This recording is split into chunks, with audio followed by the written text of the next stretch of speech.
प्रणाम मित्रों, आज से 500 वर्ष पहले गोस्वामी तुलसीदास जी ने श्री रामचरितमानस की रचना की थी। और उसी रामचरितमानस की रचना के समय अकबर ने उनसे पूछा कि क्या आपके हर जगह राम है, ये क्या काल्पनिक चीज़ें लिखते रहते हो। तब तुलसीदास जी ने कहा कि राम जी सर्वस्त्र हैं। और इससे भड़कर अकबर ने पूछा कि सभी जगह हैं तो मुझे दिखाओ। तब तुलसीदास जी ने कहा कि श्री राम हर किसी को ऐसे दर्शन नहीं दे सकते, उनके दर्शन के लिए तुम्हें निर्मल होना पड़ेगा, शुद्ध होना पड़ेगा। इस बात से क्रोधित होकर तुलसीदास जी को अकबर ने जेल में पटकवा दिया था। कारावास में उन दिनों तुलसीदास जी ने 40 लाइनों की एक ग्रंथ लिखा, या फिर 40 चौपाइयों की एक छोटी सी बुक लिखी, जिसे हम आज हनुमान चालीसा के नाम से जानते हैं। जिस किताब के अंदर शुरू के दोहे में आता है, श्री गुरु चरण सरोज रज निज मन मुकुर सुधार, वरनउ रघुवर विमल जसु जो दायक फलचार। रघुवर यानी कि मैं श्री रघुवीर जी का वर्णन करता हूँ। तो ये जब लाइन हनुमान चालीसा की है तो फिर इसमें रघुवीर जी का वर्णन कैसे आ रहा है, हमारा पॉइंट इस बात के ऊपर है।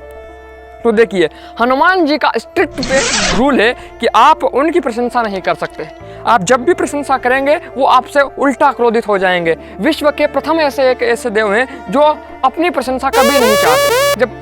जब वाल्मीकि जी ने सुंदरकांड लिखा था और उसमें उस सुंदरकांड को पहले हनुमान कांड नाम दिया था, तो श्री हनुमान जी ने उनका भी विरोध कर दिया था कि नहीं, इसका नाम श्री राम जी के नाम पे ही होना चाहिए। क्योंकि मैं तो सिर्फ उनका एक तुच्छ सेवक हूँ, मेरे अपने अंदर कोई शक्ति नहीं है। और शायद इसी कारण से हम उन्हें इतना महान और इतना पूजनीय मानते हैं। इसी कारण से हनुमान कांड का नाम फिर उन्होंने बदलकर सुंदरकांड रख दिया। और सुंदरकांड नाम रखने का एक और कारण था, क्योंकि सुंदरकांड सुंदर नाम के पर्वत से शुरू होकर सुंदर नाम के पर्वत पे ही खत्म हो जाता है। सुंदरकांड में हमने एक लाइन पढ़ी है, सिंधु तीर एक भूधर सुंदर। भूधर यानी कि एक पर्वत जिसका नाम सुंदर है। श्री राम जब वापस समुद्र के किनारे पर जाते हैं और वहाँ पे जब पुल का निर्माण करते हैं, उससे पहले जब रामेश्वरम की स्थापना करते हैं तो उसी सुंदर नाम के पर्वत के पास करते हैं, इसलिए उसका नाम फिर सुंदरकांड कर दिया गया।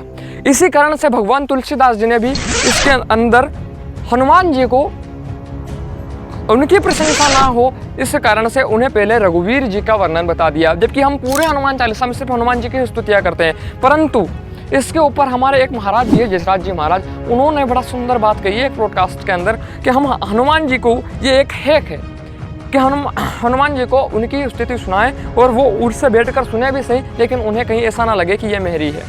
सुमंगलदायक रघुनायक गुणगान। तुलसीदास जी को लिखना क्या चाहिए सुंदरकांड में? हनुमत गुणगान, लेकिन लिखा क्या? रघुनायक गुणगान। तुलसीदास जी कहते हैं अगर मैंने लिख दिया ना हनुमत गुणगान, तो कितना भी सुंदरकांड पढ़ते रहना, किसी को कोई मंगल फल नहीं मिलेगा। ऐसे हनुमान चालीसा में चतुराई करिए। देखो, श्री गुरु चरण सरोज निज मन मुकुर सुधार, बरनउ रघुवर विमल जसु। बरनउ रघुवर लिखना क्या चाहिए? बरनउ हनुमत। तुलसीदास जी कहते हैं अगर तुम एक बार बोल के देखो बरनउ हनुमत विमल जस, फिर मांगते रहना सब सुख लहै तुम्हारी सरना। हनुमान जी के मांगता रहे।